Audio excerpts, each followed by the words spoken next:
சமீபத்தில் ஒரு சகோதரன் வந்தார், நம்ம சர்ச்சு தான், வந்து அழாத குறையா வந்து நிற்கிறார். அப்போ மனைவியோட தான் வந்தார். வந்துட்டு, பாஸ்டர் இவளுக்கு கொஞ்சம் புத்திமதி சொல்லுங்கன்னாரு. என்னப்பா புத்திமதின்னு கேட்டேன். காசே கொடுக்க மாட்டேங்கிறா பாஸ்டர், எல்லாத்தையும் அவளையும் வாங்கி வச்சுக்கிட்டான்னாரு.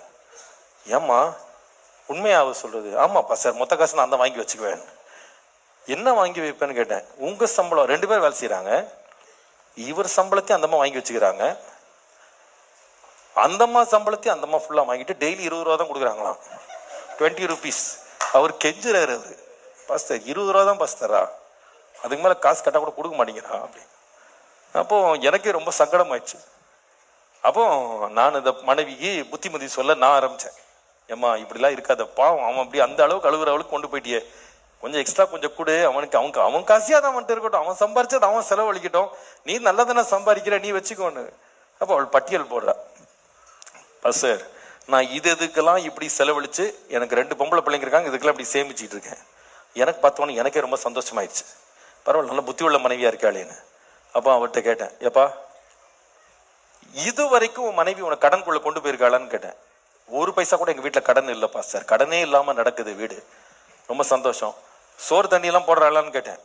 எல்லாம் கரெக்டா சமைச்சு கொடுத்துருவா, 3 வேளை நல்லா சமைப்பா. துணி மணிக்கு எதுவும் பிரச்சனை இருக்கான்னு கேட்டேன். எந்த பிரச்சனை இல்லை. வீட்டு வாடகை ஏதாவது பேலன்ஸ் இருக்கான்னு கேட்டேன். ஒரு பேலன்ஸ் இல்லை. இபி பில் ஏதாவது லேட்டா கட்டுவாளான்னு கேட்டேன். ஒன்றும் கிடையாது, கரெக்டா கட்டிடுவா, எல்லாம் கரெக்டா கட்டும். ஸ்கூல் ஃபீஸ் ஏதாவது பிரச்சனை இருக்கான்னு கேட்டேன். எந்த பிரச்சனையும் கிடையாது, எல்லாத்தையும் கட்டுவா.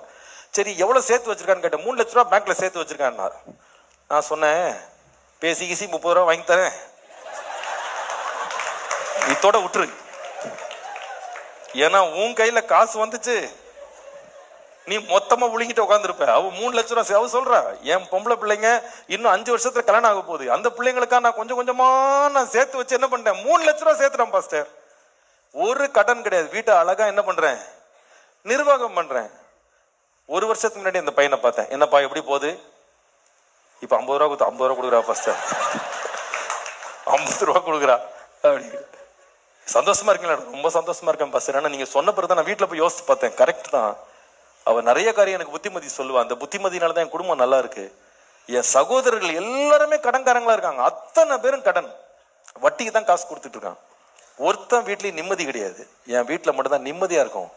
எனக்கு எந்த கவலையுமே கிடையாது. எல்லாம் என் மனைவி அழகா கவனிச்சுக்கிடுவா, எல்லாம் பார்த்துக்கிடுவா, நல்ல ஆலோசனை கொடுப்பா. நான் சொன்னேன், உன் மனைவிக்கா ரொம்ப ஆண்டவருக்கு என்ன பண்ணு, நன்றி சொல்லு. இப்ப மனைவிமாருக்கு என்ன சந்தோஷம். இன்னைக்கு எத்தனை பேருக்கு 50 ரூபா கிடைக்க போதோ தெரியல.